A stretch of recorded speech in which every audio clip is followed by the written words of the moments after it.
Mal porque no me querían invitar. Me mandaron a otro meet. Es el colmo. Voy a tomarlo como un acto deliberado para que yo no pudiera asistir.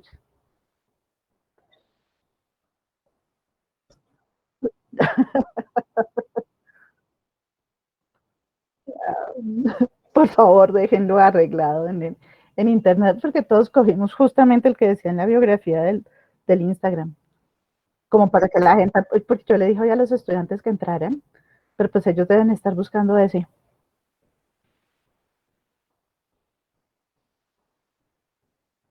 No, señor. Un gusto. Si supiera por qué tengo tanto tiempo. Aquí estoy.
Buenas tardes, pero yo soy hoy un observador del show de ustedes. Yo solo soy un observador. Estoy asistiendo a la conferencia como las demás personas.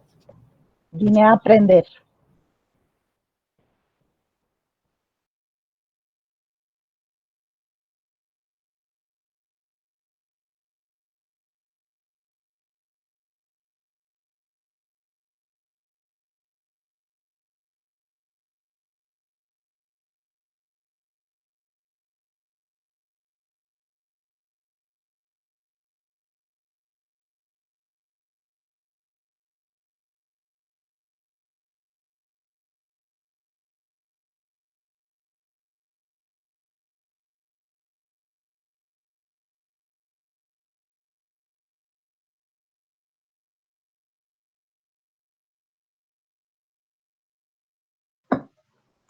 Bueno, buenas tardes a todos.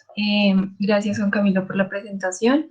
Entonces, bueno, como ya les dijeron, el día de hoy, en compañía de Brandon, Andrés, María y yo, María José, vamos a hablarles sobre el trastorno por déficit de atención e hiperactividad. Bueno, vamos a iniciar con la definición, recordando que el trastorno por déficit de atención e hiperactividad es un desorden común, se va a caracterizar, digamos que por dos ítems en especial. El primero es la inatención y el segundo es la hiperactividad o la impulsividad. Nuestros pacientes pues pueden tener muy marcado alguno de los dos o pueden presentarlos ambos. Siguiente. Y bueno, vamos a hablar un poquito de historia. Entonces, bueno, a grandes rasgos, este trastorno pues, se comenzó a describir en el año 1775 en Alemania, se describe en un libro alemán. Posteriormente, este síndrome se describe en Escocia, también lo vemos aparecer en varias caricaturas, como los cartoons de Hoffman, pues donde se ilustraban, digamos, personajes con características muy similares a lo que hoy conocemos de este trastorno. Posteriormente, se comienzan a describir algunos síntomas caracterizados como inestabilidad mental. También más adelante ya se llega a un concepto un poquito diferente sobre un defecto del control moral, que es publicado en The Lancet. Más adelante se demuestra que medicamentos como la benzedrina son capaces de reducir la hiperactividad y se describe el síndrome de Kramer-Poldau. Más adelante ya se comienzan bueno, se comienza a desarrollar la era de la disfunción cerebral mínima, que es la que vemos en naranja. Comienzan a aparecer descripciones de los síntomas similares a este trastorno como daño cerebral mínimo. Para este mismo momento aparece la aprobación del metilfenidato por parte de la FDA para tratar la depresión y la narcolepsia, y también se empieza a formular para desórdenes de comportamiento en niños. Bueno, siguiendo con la era prediagnóstica, en 1970 el DSM-2 describe la reacción hipercinética y aparece el modelo neurocognitivo de Douglas para el trastorno por déficit de atención e hiperactividad.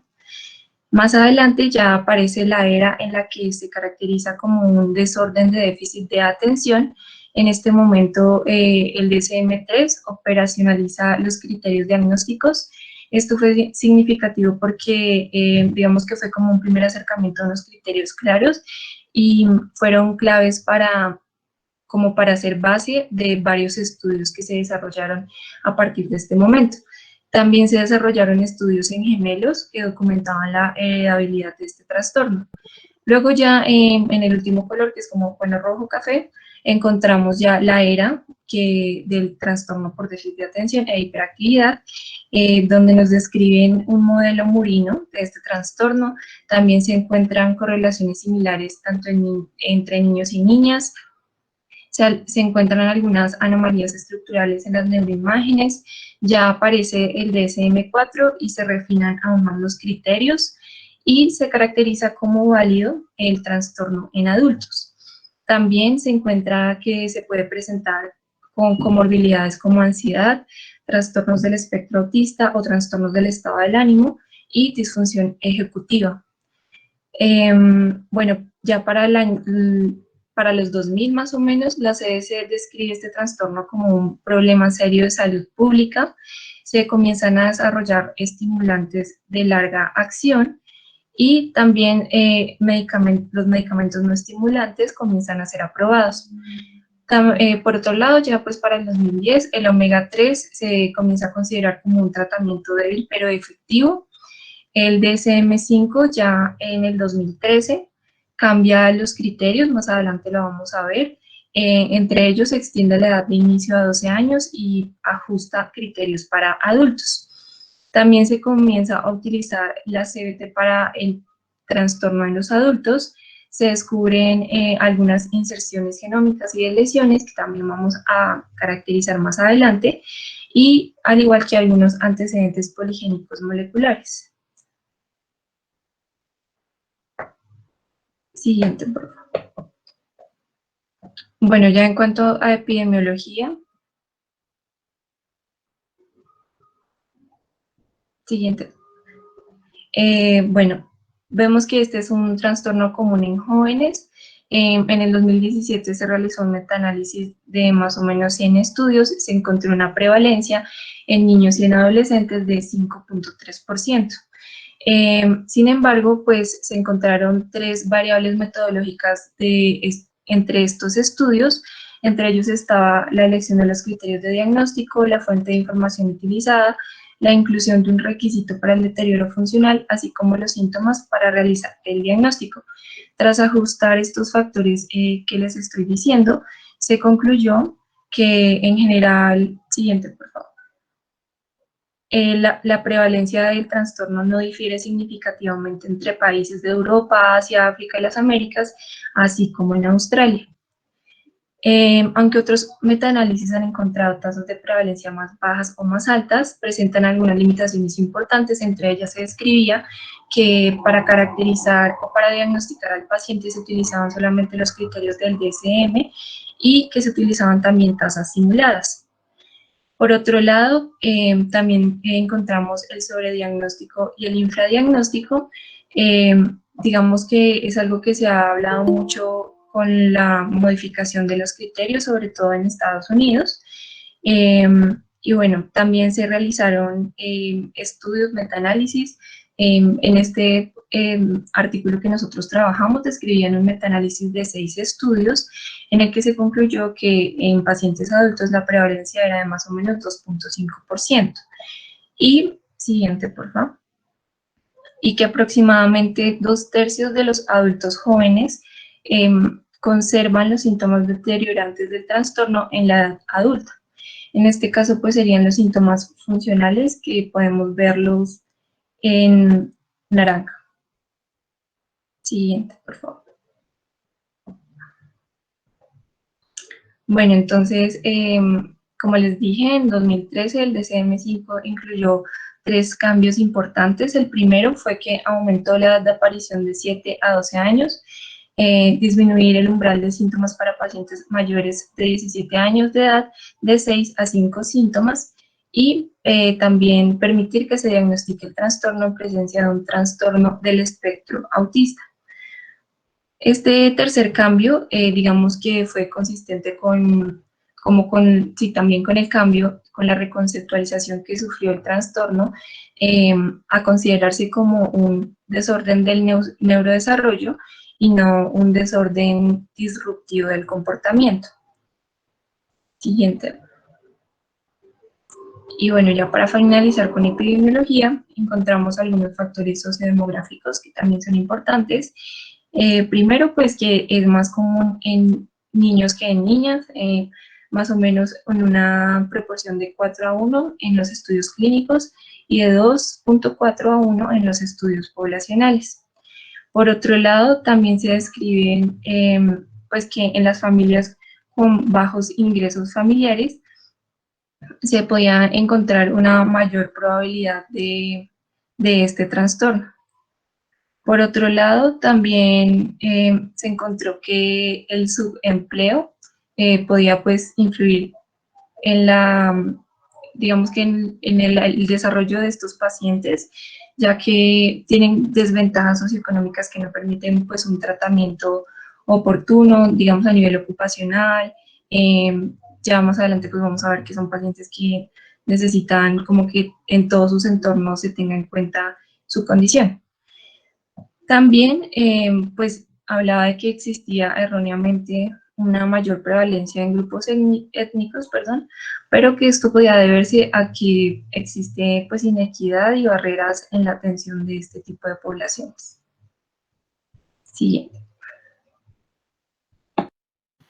Bien, ahora continuando con la fisiopatología, el primer de la revista Nature describe tres factores importantes que van a ser los mecanismos fisiopatológicos, los cuales van a ser factores genéticos, factores ambientales y mecanismos o funciones cerebrales que van a verse alteradas. Empezando por los genéticos, hablan principalmente de epidemiología genética. Esta se hizo en base a estudios con gemelos, los cuales tenían, alguno de los dos o los dos tenían déficit de atención, y se encontraron estos tres puntos importantes. El primero, familias de primer grado con pacientes de TDAH, pueden ser hijos o padres, tienen de 5 a 10 veces más de presentar síntomas. Segundo, se tiene una heredabilidad del 70 al 80% y se da por un conjunto de genes hereditarios y otros que se adquieren a lo largo de la vida. La genética molecular se describe que muchos de los genes de esta poligenética que se ve en pacientes con trastornos de déficit de atención e hiperactividad se asocian a muchas enfermedades o patologías asociadas o trastornos mentales hasta en un 40%. Entre los que más se describen son depresión, esquizofrenia, trastorno bipolar y autismo. Adicionalmente, se da un aumento de CBNS en el genoma de los pacientes con TDAH. ¿Qué son los CBNS? El genoma humano codifica el mismo patrón de nucleótidos, sean 3 o puede ser miles, repetidamente. En vez de ser 1, se repite 3 veces, 4 veces o hasta 10 veces. Esto se ve asociado a muchos pacientes con TDAH y adicionalmente se asoció a una disminución del IQ. Posteriormente, describen alteraciones de genes específicos que se asocian a transportadores de dopamina, receptores de acetilcolina, receptores de serotoninérgicos y proteínas asociadas al sinaptosoma. Como podemos ver en la gráfica del lado derecho, vemos que la heredabilidad más común se ve en el 40% de estos genes que son hereditarios. Los genes específicos como los que vemos del receptor de acetilcolina o de estos acá, los diferentes genes de este lado, se ven de raro a muy poco frecuente, y los más raros son anormalidades cromosómicas, como puede ser el síndrome de Turner o el Klinefelter. Los factores externos, estos se pueden ser asociados a dos cosas: a comportamiento prenatal del niño, comportamiento prenatal o a comportamiento del niño durante su crecimiento. Se ha asociado a activación o supresión de genes por epigenética, pero esto no se ha podido confirmar, ya que llegar al tejido nervioso del cerebro del paciente es muy complicado, si no, pues estaría muy indicado, y se ha hecho con sangre y con tejidos blandos, pero la información que ha salido no ha sido lo suficientemente contundente, pero es una hipótesis que se está explorando. Se exploró en una crianza hostil, es uno de los principales factores, también asociados a, como dijo María previamente, en familias de bajos recursos. En un estudio hecho en Rumania, se miraron pacientes que fueron adoptados y tuvieron crianza hostil, y se activaron sus factores genéticos sobre pacientes que tenían los factores genéticos y tuvieron una crianza más amena. Para al momento pues de su maduración, no presentaron tantos síntomas de trastorno. Adicionalmente, se describió que el tabaquismo durante el embarazo, el abandono por parte de la madre, el alcohol durante el embarazo, el bajo peso al nacer y la exposición a órganos fosforados estuvieron asociados a que se presentaran los factores externos y se dispararan o se aumentaran o se activaran los genes ya descritos, los genes en los pacientes y que presentaran el síndrome. Finalmente, vemos las diferentes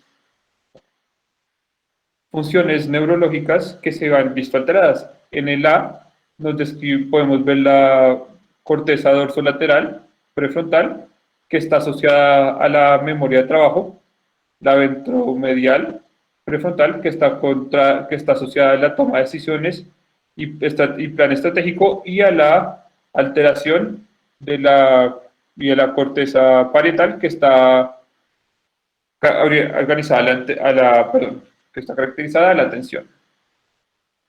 Estos trastornos, principalmente la parte cerebral, se pueden ver de muchas maneras, pueden ser funcionales o estructurales. Se han descrito mediante resonancias magnéticas pacientes con aumento o disminución de la sustancia gris, como aumento o disminución de la sustancia blanca, la cual aparece, desaparece o se mantiene durante el crecimiento o durante la maduración del paciente, lo que genera que sea tan diverso el síndrome. Y adicionalmente, de todas las diferentes aspectos que les voy a hablar en esta diapositiva, no todos los pacientes presentan un cambio, y estos pueden ser tanto transitorios como pueden ser para el resto de la vida. Después tenemos en el B, tenemos en la imagen B y en la imagen E, tenemos estructuras que están en la imagen D, perdón, están asociadas al control ejecutivo y que se encarga de coordinar las funciones que son asociadas a la planeación, a el Goal Directed Behavior, que es enfocarse en algo, en la inhibición y en el trabajo de memoria y la flexibilidad de adaptación al contexto. En la imagen C vemos alterados el camino dopaminérgico, que se asocia a la inhibición de respuesta motora, a la activación, al cambio y a la reacción de cosas nuevas y el procesamiento de retribución. También tenemos el noradrenérgico, que está asociado a la excitación por sonidos, a las áreas corticales y al procesamiento cognitivo y la preparación cognitiva y al estímulo urgente. En la imagen E podemos ver el Reward Network, que es en español, perdón. Se me olvidó esa palabra. Bueno. Muchas veces. De recompensa, que se asocia, que se ve alterado y se ve disminuido en los pacientes con el trastorno. Finalmente, en el F tenemos las funciones de atención, las cuales se ven disminuidas o incluso inhibidas en los pacientes que presenten el síndrome. Finalmente, con todo esto, el artículo escribía que es como una sopa, la cual puede afectarse por diferentes factores y diferentes variables, que cada paciente es diferente y que tanto la genética como los factores externos van a ser la suma de los dos, ninguno por independiente, van a hacer que las alteraciones del cerebro se vean afectadas y se genere el trastorno y sus diferentes gravedades. Continuando con el diagnóstico. Listo. Entonces, continuando con el diagnóstico. Sigue, por favor. Tenemos que el diagnóstico es totalmente clínico. No se contempla la posibilidad de que el diagnóstico sea hecho con una respuesta al tratamiento. Y es importante hacer una anamnesis muy completa, tanto a parientes cercanos, a los papás, a los cuidadores, a los profesores, sobre los síntomas del paciente, sobre la edad de aparición y sobre el compromiso funcional que tengan pues esos síntomas. Son supremamente importantes los antecedentes familiares psicopatológicos y es importante también saber que el diagnóstico se puede hacer más o se puede hacer en menor medida, dependiendo de la percepción social que se tenga de los síntomas y de la enfermedad. Entonces, sí se pueden naturalizar algunos síntomas por la edad, por el contexto social o simplemente por no conocer el diagnóstico o por no conocer la terapéutica, se tiende a hacer menor diagnóstico. También es muy importante saber que vamos a tener pacientes con un rechazo social y en general con una baja autoestima, que podemos escuchar en muletillas como es un paciente descuidado, es olvidadizo, es desordenado, inquieto, es travieso, es lento para las tareas. Les dicen a los papás, ustedes no saben educarlos. En el colegio pueden recibir comentarios de no lo hace mejor porque no quiere. Y también adicional, pero no necesariamente es la base del diagnóstico, se puede hacer una exploración neuropsicológica para evaluar el compromiso cognitivo. Entonces se pueden evaluar el compromiso en funciones ejecutivas, que el artículo mencionaba que no es la mayoría de pacientes como antes se pensaba, que era como un a priori, que todos los que tengan TDAH van a tener alteradas las funciones ejecutivas. Las funciones ejecutivas pues van a ser esas que nos ayudan a planificar, a organizar, a reflexionar las consecuencias de alguna acción o a inhibir como esas respuestas automáticas y hacer acciones más adecuadas. Y las funciones no ejecutivas también se pueden ver alteradas. Principalmente vamos a ver alteraciones en la memoria básica, en procesamiento temporal, en procesamiento motivacional. Estos pacientes no suelen ser tolerantes a la demora. También vamos a tener la dinámica de los refuerzos va a ser diferente. Vamos a tener un cambio en la inhibición motora, cognitiva, en la inhibición emocional también. Y podemos tener, como el nombre lo dice, muchas alteraciones en la atención selectiva y sostenida. También podemos tener cambios en la fluidez verbal, en la flexibilidad cognitiva y en el control de las interferencias. Es importante ver en qué contexto sean estos síntomas, porque los síntomas pueden disminuir en contextos que le agraden a los pacientes, que sean estructurados, que sean llamativos, que sean agradables, que sean novedosos, pero pueden aumentar cuando toca o cuando requieren atención mantenida, enfocada o en actividades grupales y que no le agraden a los pacientes. Suelen ser pacientes con pocos amigos, que no lo invitan o no participan de actividades grupales y puede sufrir o puede hacer acoso. Bueno, también vamos a tener o podemos tener alteraciones como torpeza motora fina y gruesa. Niños que sufren muchos accidentes, que tienen muchos golpes, que tienen mala caligrafía. También se pueden ver. Siguiente, por favor.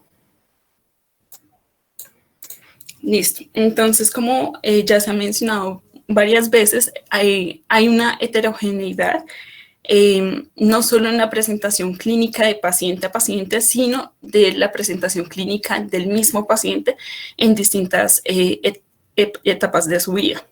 Entonces, podemos tener en un niño preescolar una hiperactividad, pero esa hiperactividad en los adolescentes se puede volver más hiperactividad intelectual que física, con inquietud interna, podemos tener verborrea, podemos tener tendencia a la irritabilidad y desde la adolescencia se pueden empezar a ver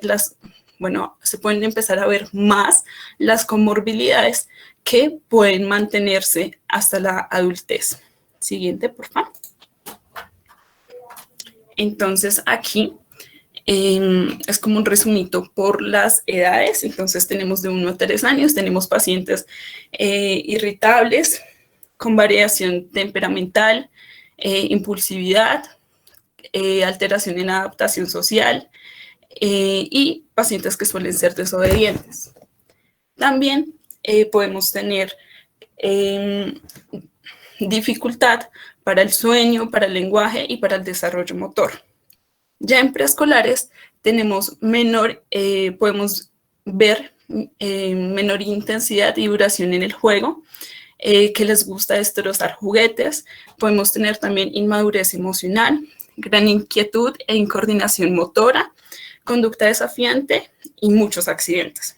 Y tenemos dificultad en desarrollo, en la socialización, en la interacción con los papás, en problemas de aprendizaje y dificultad para la adquisición de hábitos. Ya en escolares vamos a ver la hiperactividad, impulsividad y déficit de atención. Y ya nos empieza a aparecer algo muy importante, que es la baja autoestima por todo lo que conlleva este trastorno. En la adolescencia vamos a tener inatención, inquietud, impaciencia, vamos a tener conductas de riesgo que nos llaman mucho la atención y que debemos cuidar mucho, y mucha desadaptación social. ¿Cuál es el problema? Tanto de la edad preescolar como en la adolescencia, que tenemos síntomas que se pueden normalizar para estas edades. Ejemplo, en la adolescencia, que la acción sea como más importante que la reflexión, la inquietud a veces, la desobediencia, la inseguridad, puede ser confuso en estos casos. En la adolescencia las conductas de riesgo pueden ser conductas de riesgo sexuales, en cuanto a toxicológicas, accidentes, violencia, delincuencia, suicidio. Sin embargo, los síntomas en la adolescencia, como lo decía ahorita, de hiperactividad, parecieran no ser tan evidentes, y los síntomas en la anamnesis no se suelen referir tanto, porque se dice que estos pacientes como que se acostumbran un poco a ya la historia de estos síntomas. Siguiente, por favor.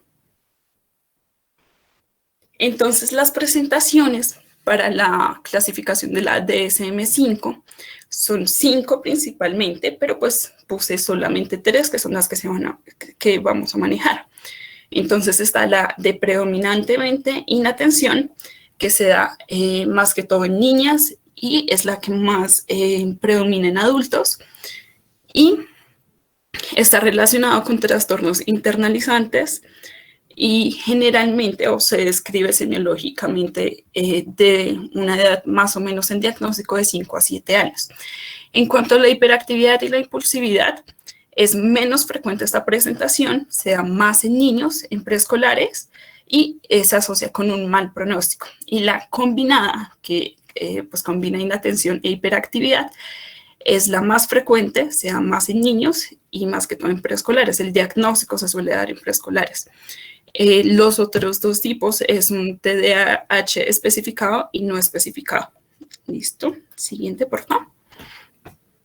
Entonces, los criterios es cumplir con de estos 9 síntomas, al menos 6 para inatención, para hiperactividad, y esos síntomas tienen que darse por un mínimo de 6 meses y comprometer las actividades sociales, académicas o en adultos ocupacionales.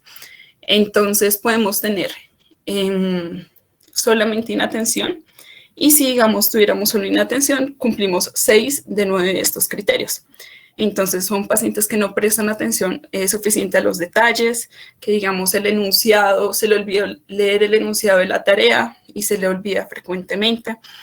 Dificultades para mantener la atención en clases, conversaciones, en lecturas prolongadas, pacientes que parecen no escuchar cuando se les está hablando directamente, que no le cuesta terminar las tareas, no sigue las instrucciones, le cuesta organizar tareas secuenciales, el tiempo, sus pertenencias, le evita todas las tareas que requieran algún esfuerzo mental sostenido.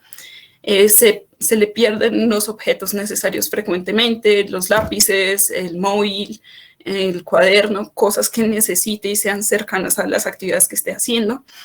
Se distrae fácilmente y es descuidado en las actividades diarias. Doctora, discúlpeme, ¿qué es lo que se le pierde al niño?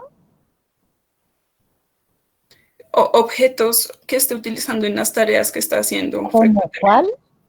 Como un lápiz, como el cuaderno, que los confunda. Prométame que usted no dijo que el celular, porque eso no lo tiene por qué estar usando un niño. Yo sé que hoy en día todos están estudiando a través del celular.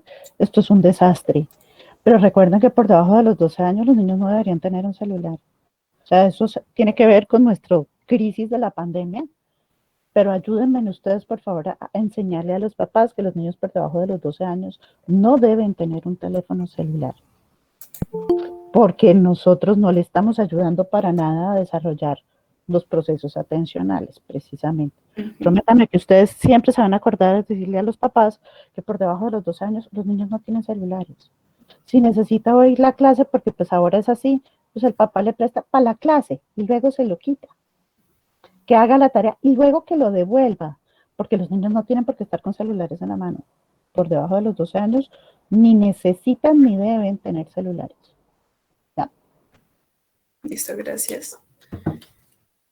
Bueno, continuamos con, siguiente por favor, con los criterios para hiperactividad. Entonces, igual, 6 de estos para menores de 17 años. Por al menos 6 meses. Entonces, a menudo mueve mucho las manos o los pies, se mueve el asiento cuando está comiendo, cuando está en una clase. Se para mucho cuando se espera que esté sentado en restaurantes, en la clase. Corre y salta excesivamente, pues en momentos que no es tan apropiado. Se le es difícil jugar o dedicarse tranquilamente a actividades de ocio. Todo el tiempo está como si tuviera un motor, lo describen a veces los papás. Habla en exceso, tiene respuestas precipitadas, se interrumpe conversaciones o actividades de otros y tiene dificultades para esperar, para guardar el turno. Esto siguiente, por favor. Bueno, entonces, aparte de estos criterios, de estos síntomas, los síntomas deben estar, pues no todos, pero sí algunos, o al menos algunos, deben estar presentes antes de los 12 años de edad. Se deben presentar en 2 o más ambientes, ya sea en la casa, en la escuela o en el trabajo, con amigos, familiares, con los profesores, como lo estén pues, refiriendo. Interfieren y reducen la calidad de la actividad social, académica, en general, de estos pacientes, y no hay un trastorno que lo explique mejor que este. Se considera una remisión parcial. Bueno, entonces en general toca mirar y toca clasificar si estos se encuentran en una remisión parcial o si están activos. Entonces una remisión parcial se considera como la disminución del número de síntomas que el paciente tuvo inicialmente. Y si está activo, entonces toca mirar la afectación, si es leve, moderada o severa, según el número de síntomas y según la afectación social y académica que esté teniendo del paciente. Siguiente, por favor. Bueno, entonces también tenemos una clasificación que es la OMS, la CIE-10. ¿Cuál es la diferencia? Entonces, esta excluye cualquier alteración de la conducta y tiene que tener la presentación simultánea de los 3 síntomas. Un segundito. Listo. Y por eso, por lo que tiene que tener los 3 síntomas y no tiene las diferentes presentaciones, vamos a tener un menor diagnóstico y en general se suele diagnosticar menos las presentaciones de inatención. ¿Listo? Siguiente, por favor. Entonces, al momento de hacer los diagnósticos, toca pensar en los diagnósticos diferenciales, en desórdenes convulsivos según los movimientos, en los desórdenes del sueño, en el hipertiroidismo, en abuso sexual o físico, en deficiencias sensoriales, en tics, en apnea del sueño. Y las comorbilidades es muy importante porque en esta es la regla y no es la excepción. Las comorbilidades se dan en el 70% de los pacientes, como lo expusieron al inicio, y en general son trastornos de comunicación, del sueño, específicos del aprendizaje, del estado de ánimo, de ansiedad, de conducta. Como lo dijeron, desde el 2013 ya se acepta los trastornos del espectro autista. Podemos tener conductas disruptivas, trastornos de consumo de sustancias, discapacidad intelectual, y no olvidar las conductas sexuales de riesgo, que vamos a tener pacientes con mayor riesgo de accidentes de tránsito, con mayor riesgo de conductas criminales, de suicidio. Y hay que sospechar comorbilidades cuando el paciente tiene mucha afectación del sueño, del apetito, de la libido, de la comunicación, de la lectura, de la escritura, del cálculo. Cuando un paciente tiene conductas rencorosas, vengativas, cuando siempre está enfadado, cuando hay ausencia de remordimiento, cuando hay intención de dañar, cuando hay obsesiones, fobias, delirios, manías, síntomas de ansiedad, o de tristeza generalizada, o ideas de muerte e irritabilidad extrema. ¿Listo? Siguiente, por favor. Entonces, en cuanto al tamizaje y la prevención, el tamizaje nos permite una detección temprana, una planeación del tratamiento, a veces nos permite mirar el pronóstico. El problema es que tiene una mala predicción de aparición, entonces el tamizaje no está como tan estandarizado, pero sí lo que está estandarizado es la prevención,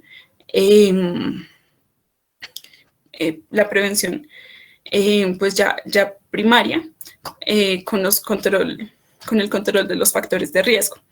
Entonces, el tamizaje en algunos lados se recomienda en niños de 4 a 18 años con problemas académicos y conductuales o que tengan pues los síntomas sugestivos de TDAH. Y la prevención y control de factores de riesgo, entonces los que se expusieron inicialmente en la salud materna en el embarazo, evitar estrés, evitar toxicológicos, reducir el riesgo de nacimiento pretérmino y reducir el riesgo de bajo peso al nacer. Y listo. Continuamos con tratamiento. Bueno, a continuación les voy a hablar un poco sobre los tratamientos que existen al día de hoy, entre los cuales pues tenemos dos grandes grupos, que es el tratamiento farmacológico y el tratamiento no farmacológico. Siguiente. Es importante tener en cuenta que ante cualquier tratamiento, lo más importante es la educación al paciente y a sus familiares. Así podemos generar un marco que aumente la adherencia al tratamiento, planifique de manera proactiva la continuidad del tratamiento a lo largo de la vida e integre de manera efectiva los enfoques tanto farmacológicos como no farmacológicos. Esta educación incluye información sobre las causas del TDAH, su morbilidad asociada, la justificación de los tratamientos y los planes para las transiciones claves a lo largo de la vida. Entonces, como vemos en la tabla, encontramos que se podemos dividirlo en niños de edad preescolar, ya niños ya un poco mayores, y adolescentes, y al otro lado tenemos los adultos. En cuanto a los niños, tenemos que asociar el entorno en el que están. En este caso serían los padres, los profesores, los tutores que tienen. Ya en el caso del adulto, pues ya es algo más propio de sí mismo, ya es como un poco más consciente y puede tener un control autocrítico del niño. Tenemos que hay que ser diagnosticado, como decían mis compañeros anteriormente, según el DSM-5 y el ICD-10. En primera instancia, es importante resaltar que en niños de edad preescolar, la primera opción no es usar tratamiento farmacológico. Ya en caso tal de que llegue a presentar sintomatología grave, sí, pues indicamos el tratamiento con medicamentos. Cuando no hay comorbilidades, o sea, enfermedades asociadas, no hay como tantos limitantes, pero cuando existen comorbilidades sí tenemos ciertos limitantes según las comorbilidades que presente el paciente. Por ejemplo, tenemos que la manía y la psicosis está contraindicado el uso de medicamentos estimulantes, que ya ahorita lo voy a explicar más adelante. En el caso, digamos, de la depresión, los tics y la ansiedad, pueden llegar a empeorar con el uso de estos medicamentos estimulantes. También tenemos que ciertos trastornos de abuso de sustancias pueden provocar también el tipo de medicamentos estimulantes. También tenemos que los trastornos de aprendizaje y déficit de los mismos y bajo coeficiente intelectual no responden al tratamiento de TDAH. Ahí sí tenemos que usar otro tipo de medidas para contrarrestar este tipo de problemas. Y ya en enfermedades cardiovasculares y convulsiones no se puede usar en definitiva medicamentos estimulantes. Siguiente. Entonces, bueno, primero tenemos los medicamentos estimulantes. Los más conocidos y los más usados al día de hoy son el metilfenidato y la dextroanfetamina. Aunque la eficacia de estos dos medicamentos es muy similar, según el paciente se decide cuál es el que le vamos a dar. Se comienza con unas dosis bajas y se va ajustando la dosis dependiendo la respuesta, tanto positiva como adversa. Estos medicamentos son moduladores de la acción de la dopamina. Ambos son compuestos simpático-miméticos, estructuralmente disimilares, pero aún así comparten una cadena estructural de feniletamina en relación con las catelocaminas endógenas, en este caso, digamos, la dopamina y la norepinefrina. Su mecanismo de acción es el bloqueo de la recaptura de catecolaminas en las terminaciones nerviosas presinápticas y en esta forma se previene su degradación por la monoaminoxidasa. Actúan en el estriado uniéndose al transportador de dopamina, lo cual resulta en un aumento de la dopamina sináptica. Esto propicia procesos de control ejecutivo en la corteza prefrontal, disminuyendo así los déficits en el control inhibitorio y la memoria reportados en los niños con TDAH. Tenemos que estos medicamentos pueden ser de acción tanto corta como intermedia y prolongada, y el objetivo principal de que sean así es proporcionar la duración del efecto del medicamento a lo largo de las actividades del día, ya que digamos que, por ejemplo, en la acción prolongada, el medicamento tarda alrededor de 1 o 2 horas en hacer efecto, entonces hay que organizar muy bien los horarios en los que se les va a dar los medicamentos. Siguiente. Tenemos, pues, como mencionaba antes, acá es donde hay más contraindicaciones, ya que tienden a empeorar, este tipo de medicamentos empeoran ciertas condiciones, como por ejemplo existen contraindicaciones cuando hay una hipersensibilidad a estimulantes, cuando existe enfermedad cardiovascular, hipertensión que no está controlada, bien puede ser hipertensión moderada o severa, pero que no está controlada, el hipertiroidismo, agitación o ansiedad ya denotada, el glaucoma y el historial de abuso de drogas y uso concomitante de inhibidores de las monoaminoxidasas. Siguiente. Tenemos los efectos secundarios. No sé por qué el título queda así, qué pena.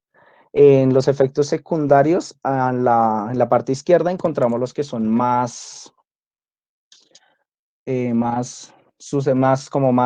frecuentes en los pacientes y que en caso tal de que no sean tan graves, permiten hacer manejo adicional en caso de que el medicamento esté cumpliendo su objetivo de tratar el TDAH. Entonces, que acá se nos mezclaron un poco las diapositivas. Qué pena con ustedes. Entre los efectos secundarios más comunes tenemos el insomnio, retrasos en el crecimiento, pérdida de peso, disforia, irritabilidad, cefalea y aparición de tics, en caso de que no los tenga, o empeoramiento de los mismos. Ya en la columna de la derecha tenemos efectos secundarios que si se llegan a presentar, debemos suspender el tratamiento y analizar qué se puede hacer para cambiarlo y evitarlos, porque igual son efectos bastante graves.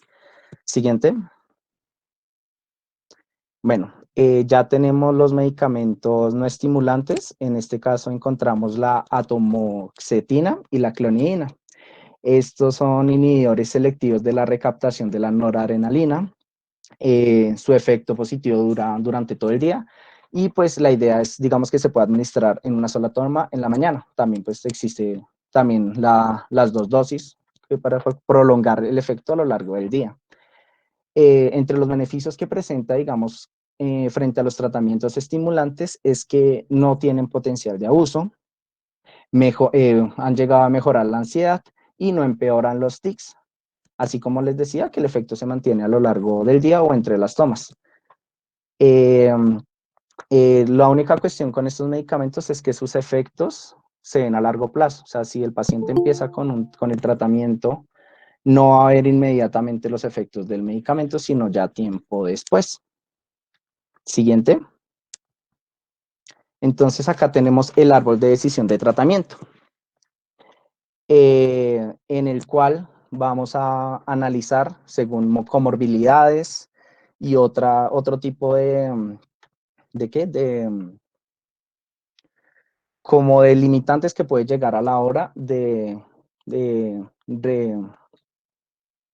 dar algún tratamiento, bien sea estimulante o no estimulante, con su respectivo medicamento. Entonces, por ejemplo, hay que tener en cuenta las preferencias personales, comorbilidades psiquiátricas, la duración de la cobertura de acción del medicamento y ciertas contraindicaciones. Entonces, en primer lugar, tenemos que si el paciente tiene alguna comorbilidad más grave que el TDAH, lo primero que tenemos que hacer es tratar esa enfermedad.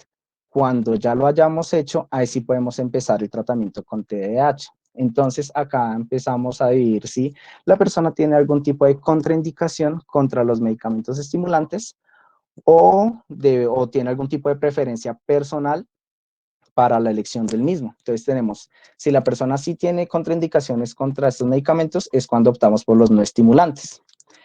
Ahí lo primero que hacemos es subdividirlo en 3 partes según la respuesta que tenga el paciente a lo largo del tratamiento. Si la respuesta es completa, lo único que hacemos es monitorear el progreso. Si hay una respuesta parcial, lo que hacemos es apuntar a las deficiencias que ha tenido el medicamento con tratamientos no farmacológicos. Y en caso de que la respuesta al medicamento sea deficiente o nula, se prueba con otro tipo de no estimulante. Ya para el caso de estimulantes, tenemos que lo mismo. En respuesta completa al medicamento, monitoreamos el progreso. Cuando hay respuesta parcial, igualmente apuntamos a la discapacidad de este medicamento con tratamientos no farmacológicos. Y cuando la respuesta es deficiente o nula, lo que hacemos es probar otro estimulante o irnos directamente a los medicamentos no estimulantes. Siguiente. Ya en el tratamiento farmacológico vamos a encontrar 3 puntos grandes, o sea, 3 líneas de acción bastante grandes. Siguiente. En la cual, pues, la primera son las intervenciones conductuales. Básicamente, esta es la mejor forma de tratamiento psicológico, donde buscamos por medio de refuerzos positivos y negativos mejorar el aprendizaje social, proporcionando así una base para muchas técnicas que se van adecuando según el paciente. O sea, con ese Doctor, ¿me permite interrumpirlo? Sí, dígame. Usted está manejando niños, no perritos. Luego no pueden haber refuerzos negativos. ¿Qué va a hacer? ¿Le va a hacer sí. pau en la cola? No, sí, No. o sea, Entonces no sí. existen refuerzos negativos en este proceso. No existen. No existen, Ok, ya vamos a discutirlo. Solo listo. refuerzo positivo, porque estamos Pero- hablando de niños y de humanos y no de perritos. Listo, ¿Sí? perfecto, qué pena. Entonces, gracias doctora por la intervención. Entonces, corrijo, pues la idea es buscar por medio de refuerzos positivos y el aprendizaje social, proporcionar una base para variedad de técnicas que a menudo se van modificando según el paciente. Entonces, digamos, lo que buscamos es apropiar que cada paciente sea único, como siempre debe ser, y hacer un tratamiento adecuado y un acompañamiento psicológico adecuado con este paciente. También así buscamos reducir el comportamiento inadecuado, promoviendo el comportamiento apropiado y mejorando la relación que existe entre padres e hijos. Este tipo de tratamientos tienen una gran influencia en la calidad de crianza, en la calidad de vida y en los problemas de conducta que pueden llegar a tener nuestros niños con TDAH. Siguiente.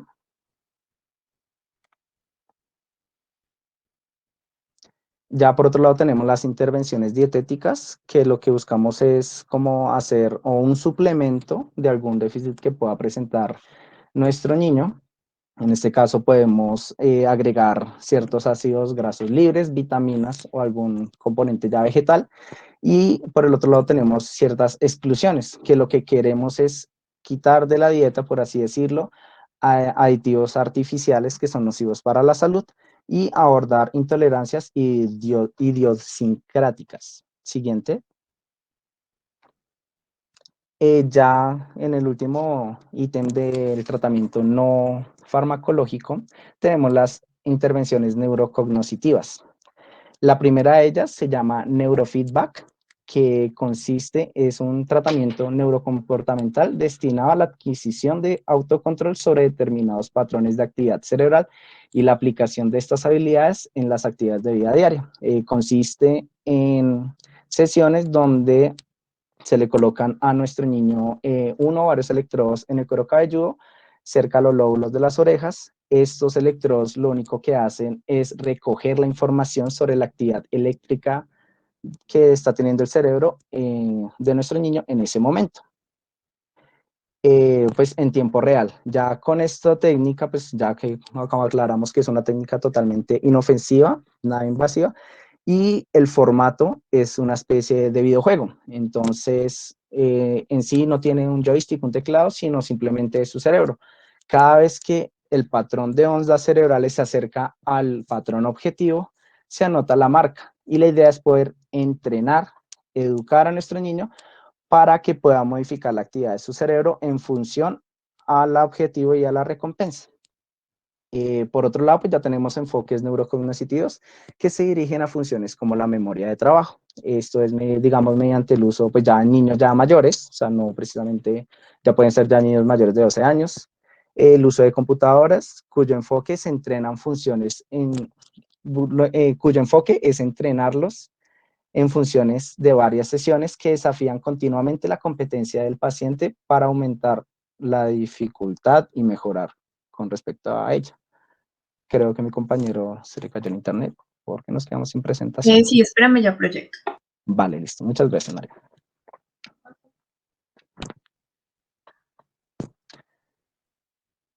No sé si de pronto hasta ahorita tengan alguna pregunta antes de continuar la exposición.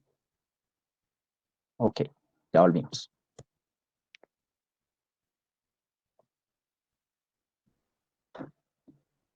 Entonces, pues ahí ya podemos decir que ya se terminamos la parte del tratamiento no farmacológico. Entonces podemos dar con el siguiente tema. Y pues acá hablamos de la calidad de vida. El TDAH afecta el funcionamiento psicosocial en una variedad de contextos, entre los cuales se destacan contextos sociales, académicos y ocupacionales, que ya en las personas de mayor edad. Siguiente. Pues acá quisiera resaltar los efectos adversos que tiene en la calidad de vida de nuestros niños y también en los adolescentes y en la edad adulta. Por parte de los niños tenemos que existe pues un fracaso escolar, cierto conflicto entre padres y familias, pues cuando no hay una unión entre ellos y no buscan apoyar a niños, sino simplemente se dejan llevar por ciertas emociones encontradas, digamos, durante pues este proceso de esta enfermedad. También tenemos el rechazo social por parte de sus compañeros e iguales, una baja autoestima y un comportamiento delictivo, que es como ir en contra de ir en contra de alguna manera del sistema, buscando pues llamar la atención y eso pasa más que todo cuando no se tiene un seguimiento y un acompañamiento adecuado con nuestros niños. Ya en la adolescencia y en la edad adulta tenemos un bajo rendimiento académico y vocacional, un funcionamiento ocupacional reducido, obesidad, disregulación emocional, desempleo, intentos de suicidio, son más propensos a tener accidentes de tránsito y, digamos, accidentes de cualquier otro tipo, pues ya como lo mencionaban anteriormente mis compañeros. Ya por último, pues decir que estos efectos adversos se pueden evitar de una manera muy significativa con el acompañamiento tanto clínico por parte, digamos, de los tratamientos, bien sea farmacológicos o no farmacológicos, y el acompañamiento social, familiar y de su entorno que pueda tener. ¿Listo? Siguiente. A continuación, pues ya vamos a hablar sobre el caso clínico. Vale, entonces pues ya para finalizar, nosotros traemos un caso más bien pues ilustrativo. Como vimos, pues el diagnóstico del TDAH es principalmente clínico. Bueno, entonces les voy a presentar el caso. El paciente es un niño de 7 años de edad, se llama Alejandro, está en grado primero, es hijo único, vive con sus 2 padres, ambos padres profesionales. Como antecedentes importantes, tiene historial familiar extenso de TDAH y también de problemas de salud mental. Sus padres lo describen como un niño inteligente y cariñoso, presenta un gran potencial para sobresalir académicamente. Disfruta del tiempo con sus amigos, también participa de actividades físicas como nadar, correr, patinar, también le gusta participar de eventos sociales. Pues durante el examen y las preguntas que se le hicieron, él no conocía su dirección, tampoco el número de teléfono ni de su casa, no podía escribir su apellido y solo reconocía algunas palabras básicas como, digamos que de preescolar. Describe dificultades para concentrarse y quedarse quieto en clase. Él reconoce que tiene como la capacidad de concentrarse mucho en alguna actividad que le interesa, pero tiene dificultades para mantener su atención en el colegio.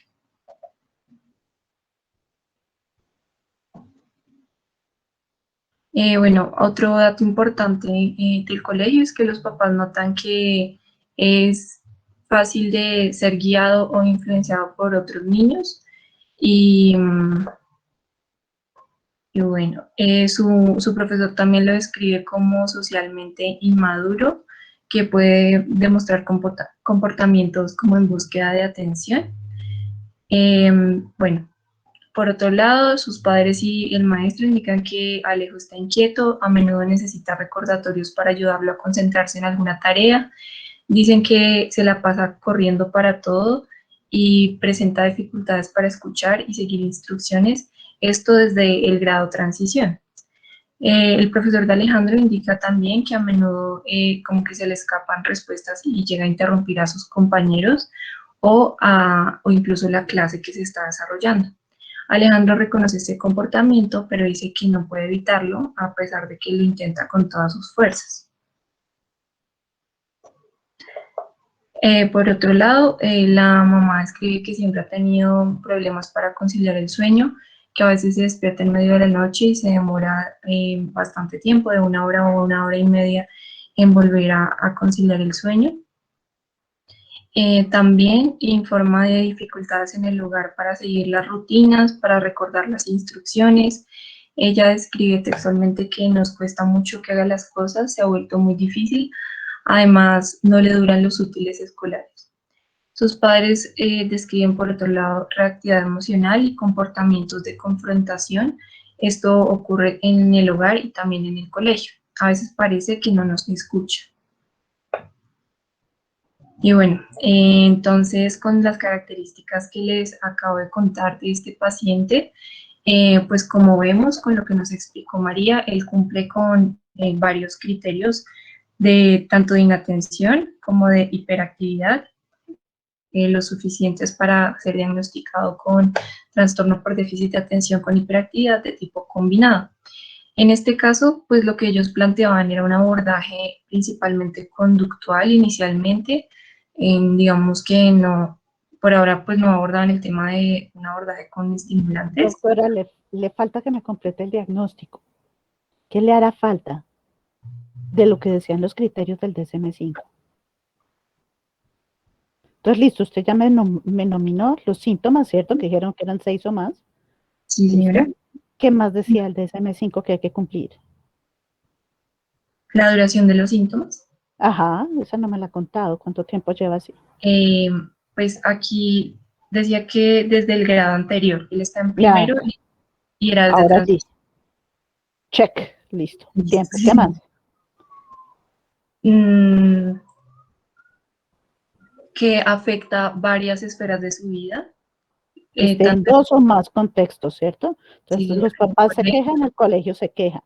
Intenten buscar de todas maneras siempre otro ambiente objetivo.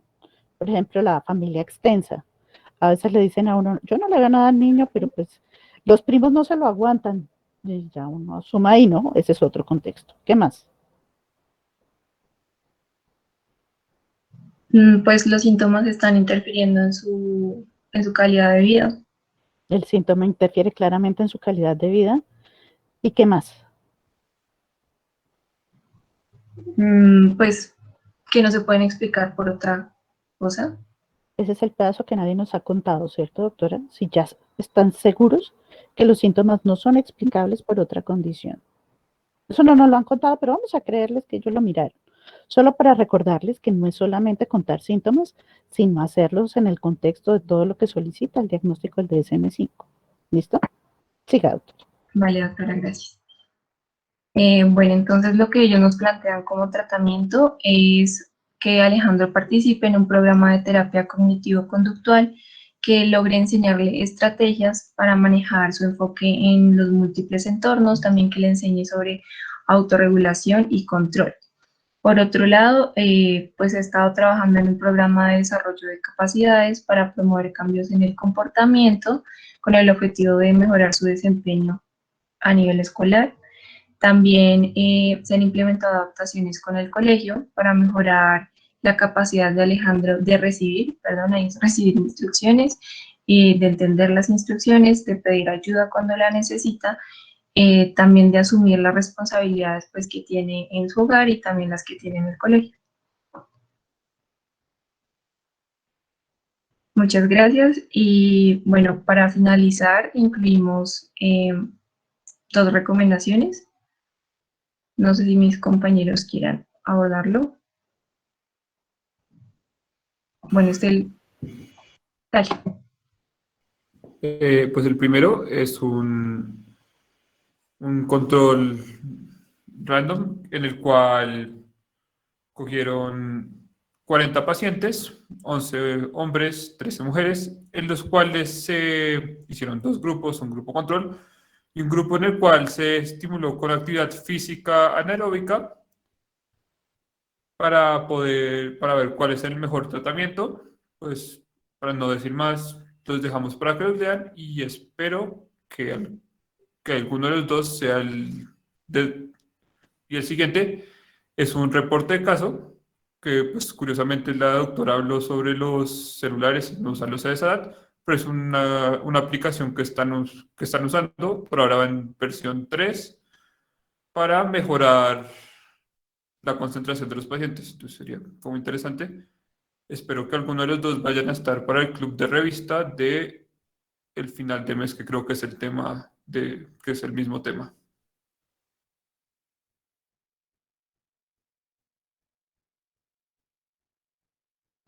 Yo solo les dejo como para que consideren de esos artículos, que recuerden que hablamos de una patología que tiene una prevalencia del 2.5, ¿me dijeron ustedes?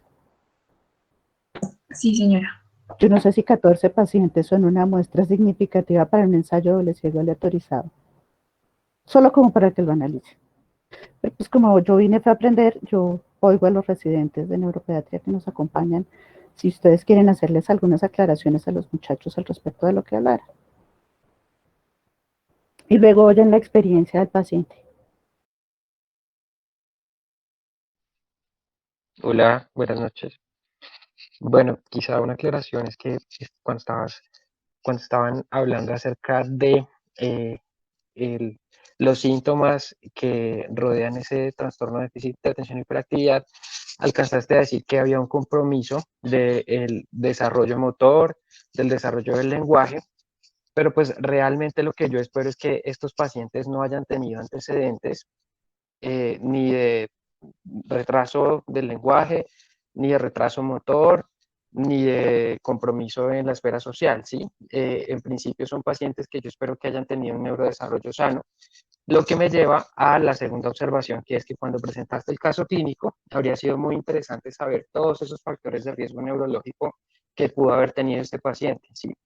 Nos interesa mucho saber si tuvo exposición a noxas perinatales, si tuvo alguna otra situación que explicara una causa que fuera compatible con algo parecido a un trastorno de déficit de atención y hiperactividad, pero que pues si esta fuera la causa, descartara ese mismo, o sea, descartara en este caso del caso clínico que tú planteaste, que fuera algo secundario o que fuera un verdadero trastorno por déficit de atención y hiperactividad, ¿sí? En el sentido de que hay un ítem ahí que dice, este trastorno no se debe a otra cosa y en principio no se debe a un evento agudo de esquizofrenia ni nada por el estilo, en el numeral, uno de los últimos numerales que uno puede ver en el DSM-5, ¿listo? Lo otro es que muchas veces puede confundirse con algunas otras situaciones que empiezan a verse en la adolescencia, como por ejemplo los trastornos de personalidad, sobre todo el borderline, por ejemplo, y pues ahí es cuando la clínica nos ayuda mucho. Otra cosita que dijiste es que estos pacientes iniciaban síntomas antes de los 7 años, pero pues ahorita ya vimos que eso se corrió y vamos hasta antes de los 12 años, y de pronto ahí tuviste un lapsus y lo dijiste al contrario. Serían como algunas de las observaciones.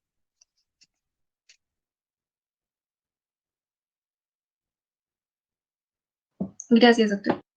Muchísimas gracias por las observaciones, doctor. ¿Alguien más quiere contarles algo o yo arranco? Tengo 3 hojas de anotaciones.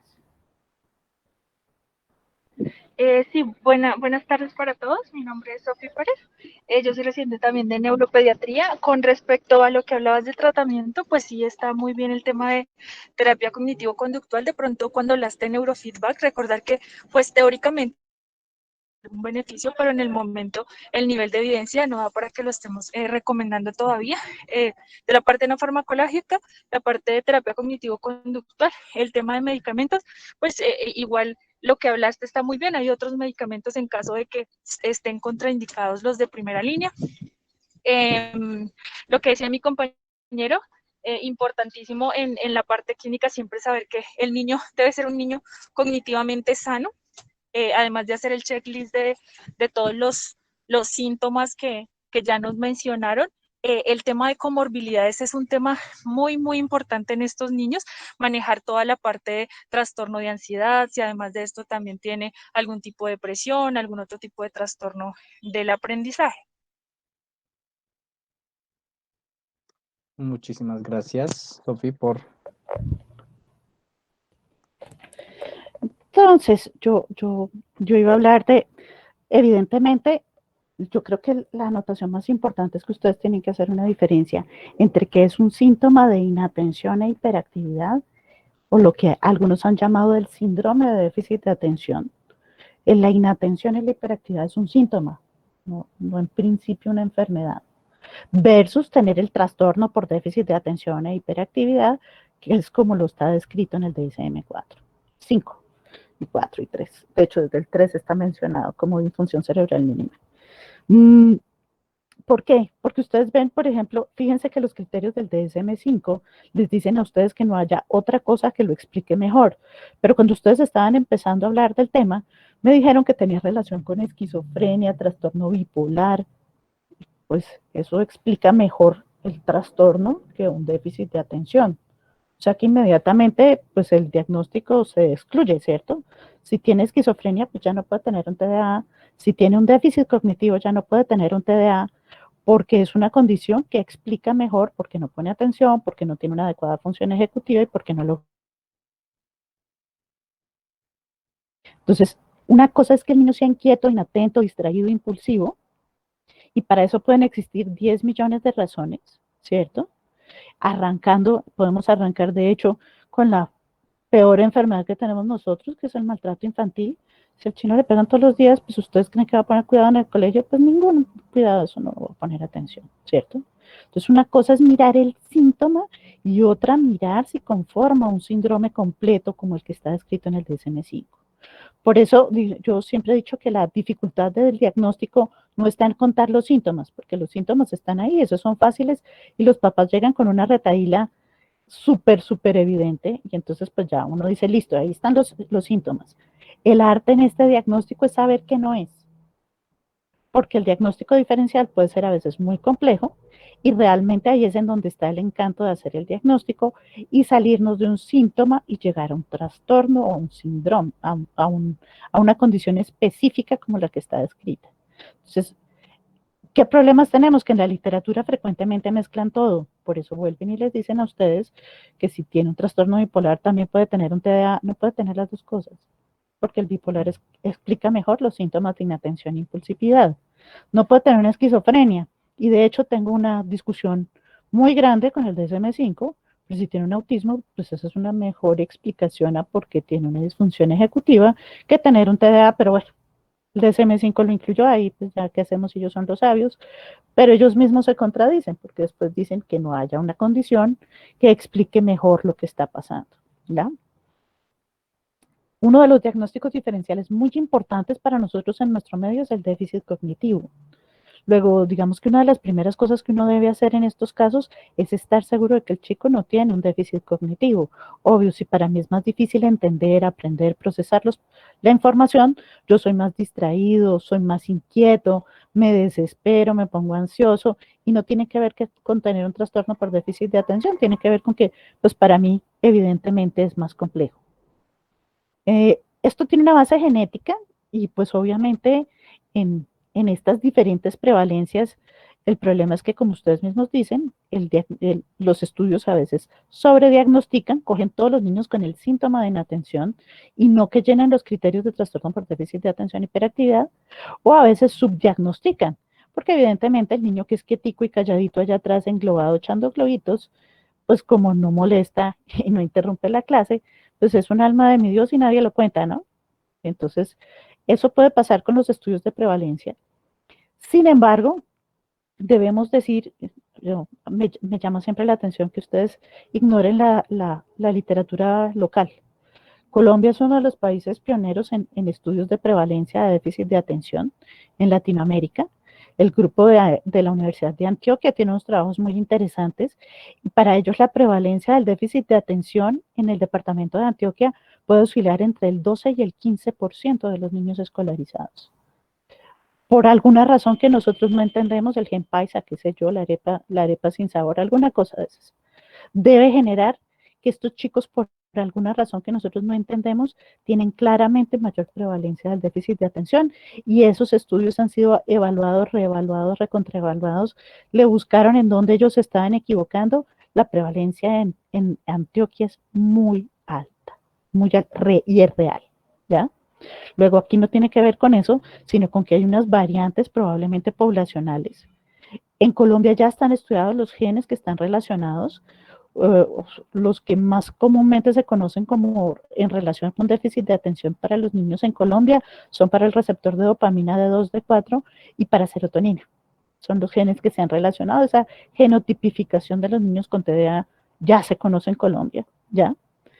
Y creíamos que eran una exageración y que estaban hablando de demás, que los paisas siempre para ser los que tenían más cosas, y no es cierto, realmente no es una exageración, está confirmado que esas son las prevalencias de ellos. Ahora, nosotros vimos las cosas medioambientales y nosotros sabemos que la violencia en Antioquia es una cosa muy fuerte, ¿cierto? Que tienen una mezcla de todas las violencias.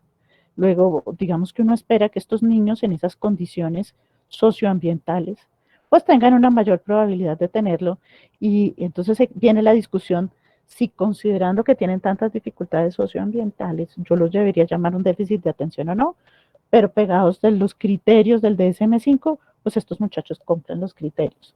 Luego sí existen unas diferencias marcadas poblacionales y realmente la región de Antioquia en Latinoamérica tiene una de las prevalencias más altas y es real, ¿verdad? Los invito a leer los estudios del doctor David Pineda de Medellín para que vean todo lo que se ha estudiado de déficit de atención en Antioquia. No existen estudios que hayan dicho que cuando la mamá fumó, le miramos el gen y él tenía el gen, ¿no? Los estudios van por aparte. Hay unos que han mirado solamente genes y otros que han mirado factores de riesgo. Pero entendemos que esto es una cosa mixta entre lo que ocurre medioambientalmente y una predisposición genética. Ahora, no sabemos si todos los que tienen factores medioambientales tenían los genes. Yo también puedo tener factores medioambientales y no necesariamente tener los genes y tener el déficit de atención.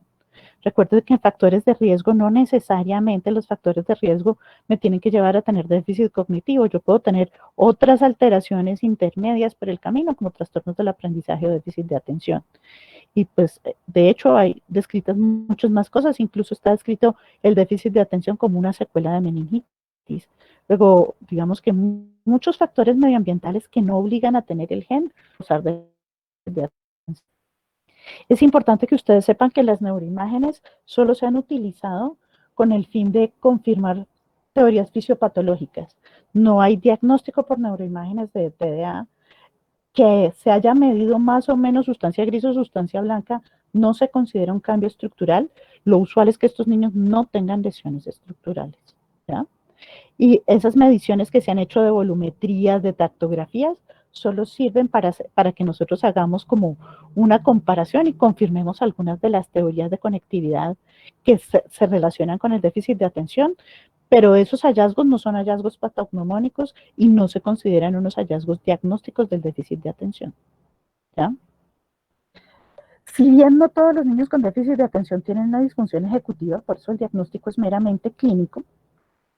Y aquí quiero hacer énfasis en que olvidaron tal vez una cosa que es muy importante, y es que si bien tomamos los criterios del DSM, todavía se sigue reconociendo un elemento como el gold estándar del diagnóstico, que es la escala de Conners. La escala de Conners tiene un problema, es un inventario de síntomas que está basado en el DSM-4. Entonces algunos han empezado como a olvidarlo porque como el DSM-4 pues ya está desactualizado, y la verdad nadie ha actualizado la escala de Conners. Sin embargo, mundialmente se reconoce como el diagnóstico gold estándar tener la puntuación correcta en la escala de Conners, que es un inventario de síntomas. Ahora, otra vez, lo importante no es solamente hacer un conteo de los síntomas, el arte aquí está en saber qué no es, ¿no? Si bien, como les decía, no todos los niños tienen una disfunción ejecutiva, por eso el diagnóstico no es por valoración neuropsicológica, como muchos colegios piensan, que si no lo vio el neuropsicólogo, como decimos que tiene un déficit de atención, pues por los síntomas. Eso no quiere decir que en principio los síntomas no sean los que corresponden a una disfunción ejecutiva. La función ejecutiva comprende todo eso que ustedes dijeron, la memoria de trabajo, el sistema de recompensa, la atención sostenida, la atención selectiva, ¿cierto? El spam o el cambio de atención, la fluidez verbal, la fluidez mental, las praxias, todo eso está incluido dentro de la función ejecutiva. Y si uno mira, pues estos niños tienen disfunción en todas esas áreas. Ahora, el problema de la atención es que es una función que es transversal a otras funciones cognitivas. Pues si yo no pongo atención, no memorizo nada, ¿cierto? Si yo estoy muy acelerado en mi vida porque es que estoy muy impulsivo, realmente hablar se me dificulta porque eso las palabras salen como una cascada de mi boca y yo no hablo bien. O tengo muchos problemas, por ejemplo, para tener un lenguaje adecuado desde el punto de vista social, porque tengo una cascada de ideas en mi cabeza que yo todas las quiero decir y no me alcanzan a salir todas completas como yo las pienso en mi cabeza por la boca, ¿no? Por eso estos niños hablan y hablan y hablan y hablan y a veces uno los como que no hila lo que está diciendo, pero es que tiene todas las ideas en la cabeza y las quiere escupir todas, ¿no? Por lo tanto, hay otras funciones cognitivas que se pueden ver afectadas, por eso no existe un patrón neuropsicológico específico. Pero digamos que sí lo reconocemos como claramente un problema de disfunción ejecutiva, ¿ya? Y eso para decirles que la función ejecutiva, como otras funciones, tiene un proceso de desarrollo, también tiene un neurodesarrollo la función ejecutiva. Por eso me preocupó particularmente que ustedes mencionen síntomas de los 1 a los 3 años, porque esa edad ningún niño tiene atención. Con seguridad son cosas que se han visto de para atrás. El niño ya tiene 8 años, le diagnosticamos el déficit de atención, y entonces uno empieza a hacer preguntas de para atrás. Voy pensando antes, señora, ¿usted qué cree que tenía raro el niño? Entonces los papás empiezan a encontrar una serie de cosas que a ellos ya les llamaban la atención, pero pues que no podrían haber sido clasificados como anormales. Nosotros no podemos hablar de déficit de atención por debajo de los 5 años, porque hasta esa edad es que madura la función ejecutiva y la función de la atención. Sería como decir que un niño está atrasado en caminar porque a los 6 meses no ha arrancado a caminar. Es que los niños no caminan a esa edad. No hay manera de saber si va a caminar a los 6, al año o no. O sea, a los 6 meses, pues ninguno camina, me toca esperarlo hasta el año. Luego, el diagnóstico por déficit de atención y hiperactividad por debajo de los 5 años, pues es una cosa exótica, ¿no? No hay elementos para pensarlo porque el niño a esa edad no tiene atención. Yo estoy esperando que tenga atención después de los 5 años, cuando termine todo su proceso de neurodesarrollo y sobre esas habilidades del neurodesarrollo, motor fino, motor grueso, lenguaje y social, va a empezar a desarrollar las habilidades de atención y otras funciones ejecutivas. Si no ha terminado el proceso de neurodesarrollo, no puede tener atención. Por lo tanto, por debajo de los 5 años, pues realmente este diagnóstico no debería hacerse. Es probablemente muy precipitado hablar de déficit de atención cuando el niño no ha podido terminar de desarrollar la atención, ¿ya? Entonces, en principio, este lo asumimos como un trastorno de los escolares y adolescentes, no de los lactantes ni de los preescolares. No hay manera de saber a esa edad si sí o si no. Y debo recordarles también que el proceso de lectoescritura también tiene un proceso de maduración y de desarrollo, y que realmente el cerebro debe haber aprendido a leer y escribir a los 7 años. Eso porque ustedes me decían que por debajo de los 6 una de las quejas era que no aprendía en el colegio, pues yo me imagino porque todavía no le toca hacerlo. Otra cosa es que el sistema escolar sea demente y se haya inventado que los niños a los 4 años deben estar sentados en una mesa escribiendo, leyendo y haciendo sumas y restas. Eso es solamente un delirio psicótico de los colegios. Los niños a esa edad deben estar jugando. El juego entendido como con juguetes, no con el celular, ni con una tablet, ni nada por el estilo, el juego de juego, que no sé por qué la gente lo desprecia tanto, realmente es el que es un mejor estimulador para la inteligencia. La gente mide inteligencia por la cantidad de cosas que ya se sabe el niño a los 4 años. Los papás son felices de decirle a uno que ya les escribe, se lo sabe los números en inglés, los colores en inglés. Esa no es la edad para estar haciendo eso, esa es la edad para estar jugando, corriendo y terminando de hacer todo el proceso de neurodesarrollo si nosotros queremos que sea un niño sano, ¿ya?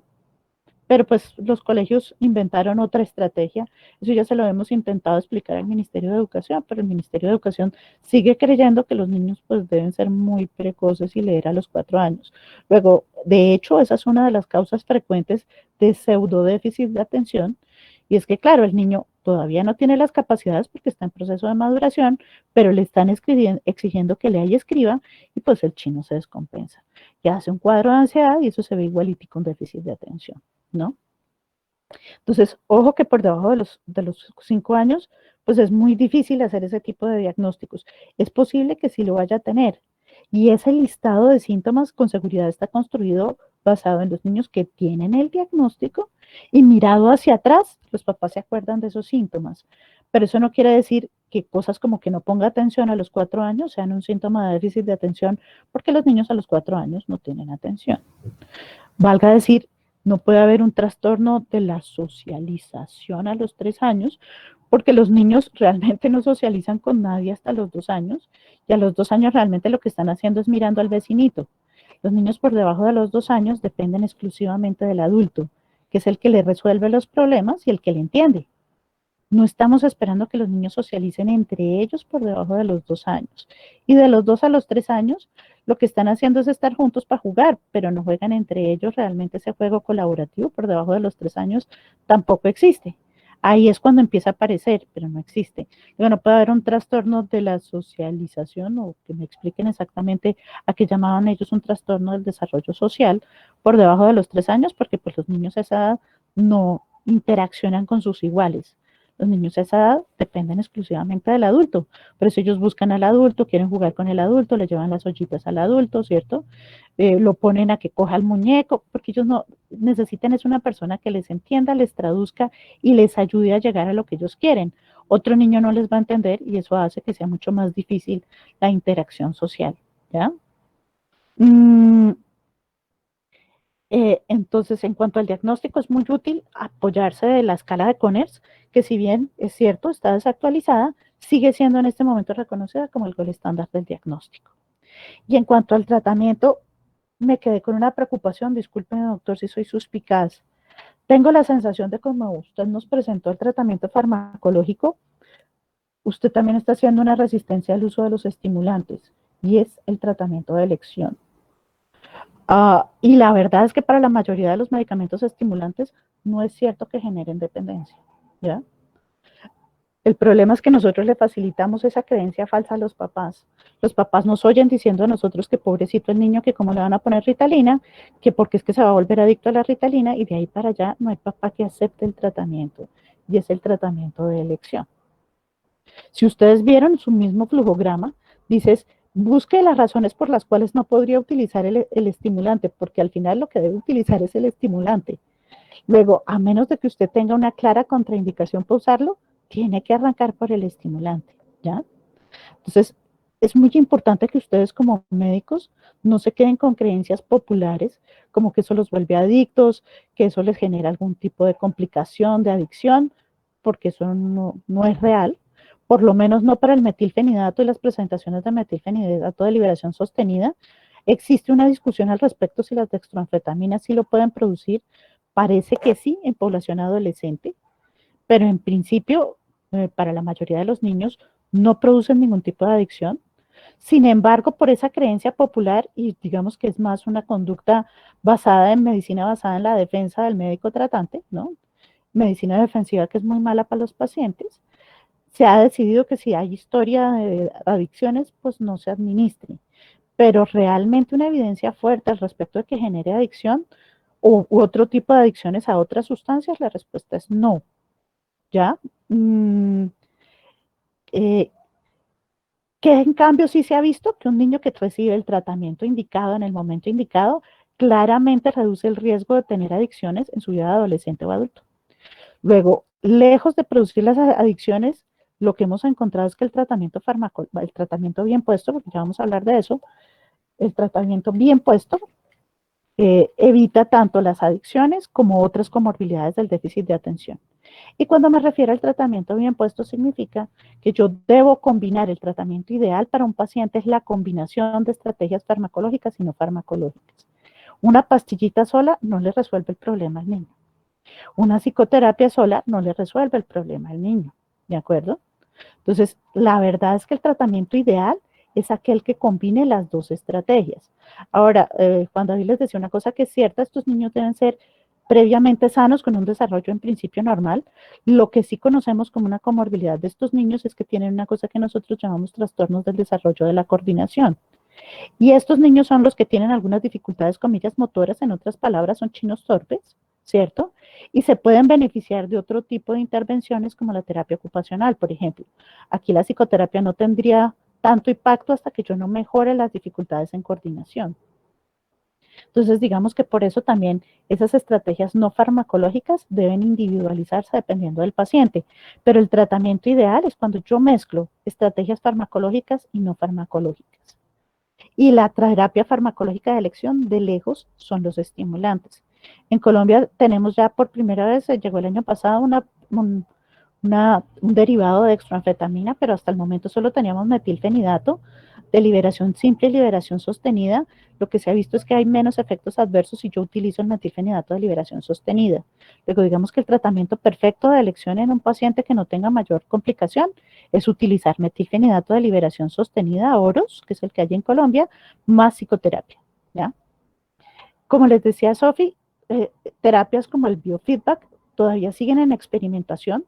Se supone que yo le mido las ondas cerebrales y entonces que cuando las arregle, pues entonces ahí le pita el aparatico y entonces él, como tiene un defecto en el sistema de recompensa, el pitico le dice que ganó una recompensa y eso le ayuda a mejorar su comportamiento. Solamente que a hoy no sabemos cuál debe ser las ondas cerebrales correctas para ese niño de esa edad en ese momento.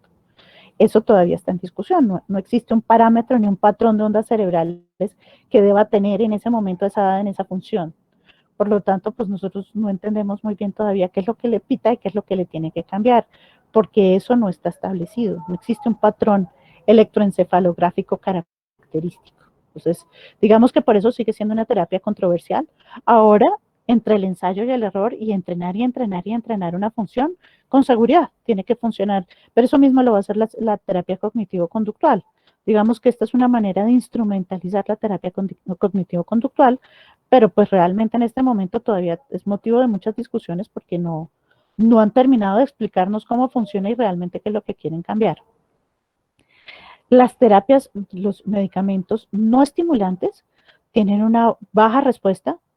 Se considera que la recomendación realmente para su uso pues no es la ideal, no es la primera, y evidentemente uno los utiliza solamente si se da cuenta que el paciente o no los puede utilizar, no puede utilizar estimulantes o ha tenido una mala respuesta a los estimulantes.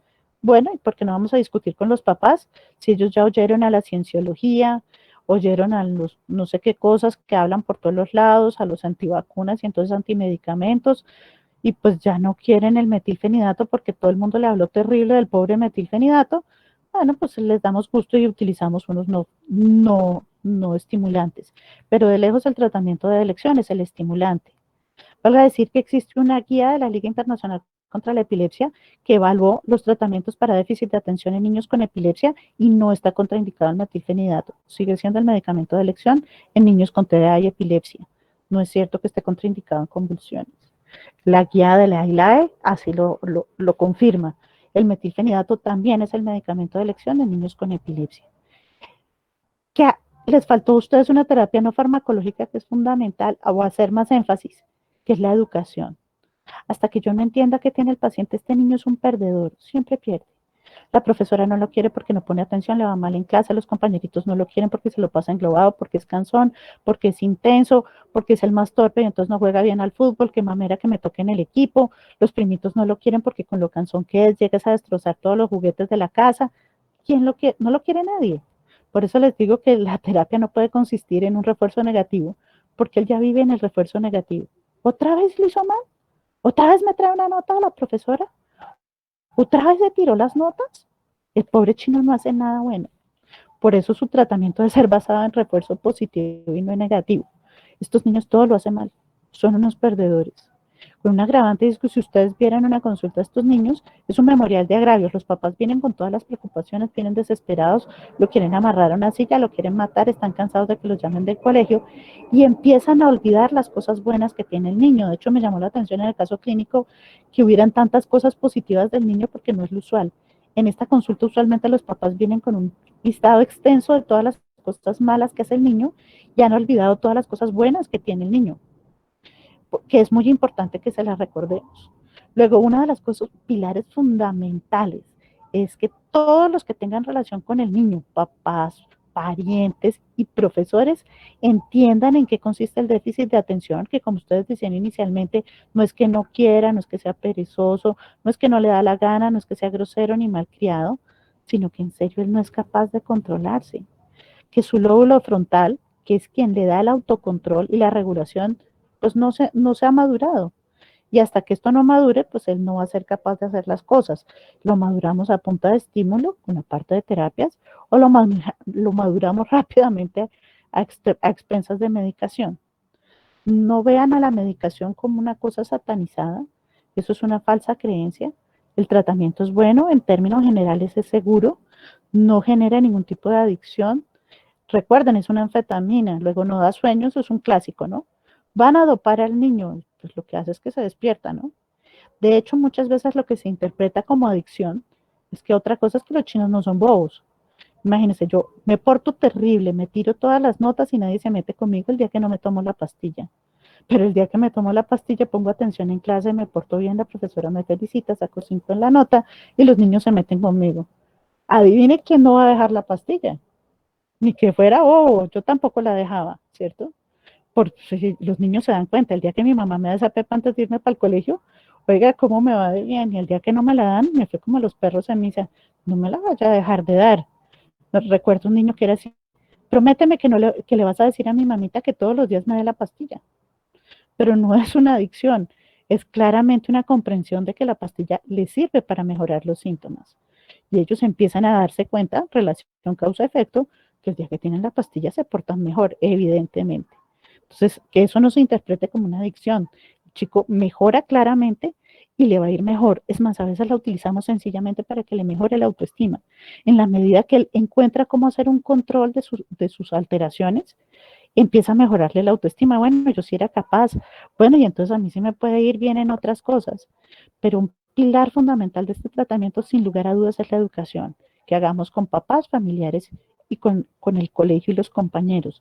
Todo el mundo tiene que entender en qué consiste esto y por qué él no puede hacer las cosas que no puede hacer y por qué él necesita unas ayudas y unos apoyos especiales que a veces no necesariamente implican una gran especialización del colegio.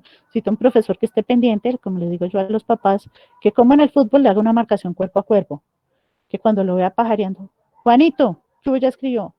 Juanito, ¿hizo la tarea? Juanito, escriba en el cuaderno de las tareas, porque tenemos que buscarle estrategias para que no se le olviden las cosas. Eso es un clásico de los que tenemos déficit de atención. Yo ahorita me acuerdo, y no es cierto, no nos acordamos nunca, si no lo escribimos no nos acordamos. Luego, parte de las cosas que le pedimos al profesor es asegúrese que escribió la tarea, porque después a los 5 minutos él ya no se acuerda que tenía y no la va a hacer, ¿cierto? Asegúrese que tomó notas en clase, asegúrese de que él la oyó en la orden que le dio, porque como ellos están allá englobados, están en Júpiter, ¿no? Pues claro, les hablan. De hecho, eso es muy común en los que somos deficitarios de atención. Nos están hablando y nosotros oímos al fondo ahí como unas palabras y empezamos a contestar, ajá, sí. Y entonces la gente cree que como contestó ajá y sí, sí le puso atención y no es cierto. Asegúrese que le puso atención. Mírelo a la cara, que lo esté mirando usted a la cara y asegúrese que entendió la instrucción. ¿Me entendió cuál es la tarea para mañana, Juanito? Y que él mismo repita, porque si no, créame, ese no estaba ahí de cuerpo presente, estaba de cuerpo presente y de mente ausente. Y luego, si él no puso atención, obvio no entiende, obvio no ejecuta y obvio no hace las cosas que tiene que hacer. Entonces es muy importante que eso es un arte, por eso probablemente el diagnóstico pues se ha quedado restringido a especialistas, pero eso no quiere decir que ustedes no tengan la sensibilidad para estar al pendiente de cómo debe ser la aproximación a un niño con déficit de atención. Ayúdenos a que los papás entiendan que las pantallas no sirven para desarrollar la atención. Otra cosa son aplicaciones que buscan hacer ese ejercicio, que es lo mismo que va a hacer el biofeedback. Eso es lo que tienen esas aplicaciones. Pero si usted le suelta el celular, le prometo que él no va a jugar a la aplicación de la atención. Se va a poner a jugar cartas o pepitas o cualquier otra cosa. Porque además, recuerden, aquí hay una disfunción del sistema de recompensa, por eso una de las adicciones es a los juegos, ¿no? Estos niños frecuentemente tienen como comorbilidad la ludopatías. Luego, entre menos estén expuestos a eso, pues mejor, ¿sí? Pero claro, sí hay algunas aplicaciones y algunos software que ayudan al desarrollo de la atención. Y eso no tiene que ser en niños grandes, los niños chiquitos pueden utilizar el software. Lo que no deben estar es jugando al gato no sé qué cosa y al laberinto y al que dispara en el celular. Ese es el pedazo que no queremos que estén haciendo. La gente considera que es muy brillante el niño que usa un celular y recuerden que el celular está diseñado para que cualquiera lo use.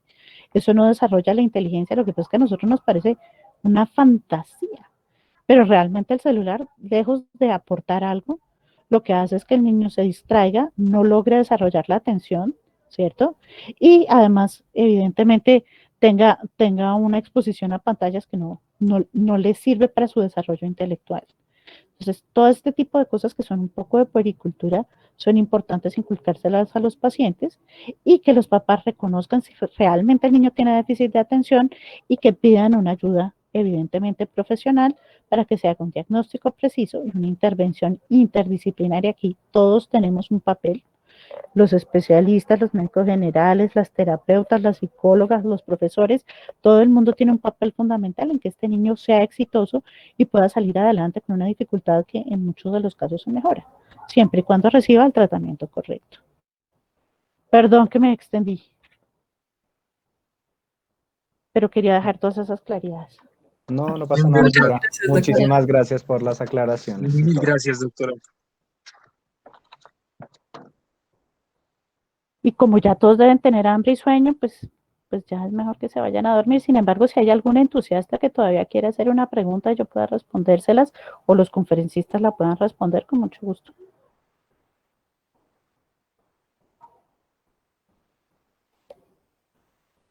Entonces, Mil váyanse gracias, todos a doctora. dormir. Yo les cierro el evento a ustedes, mentiras, ustedes manden a dormir a la gente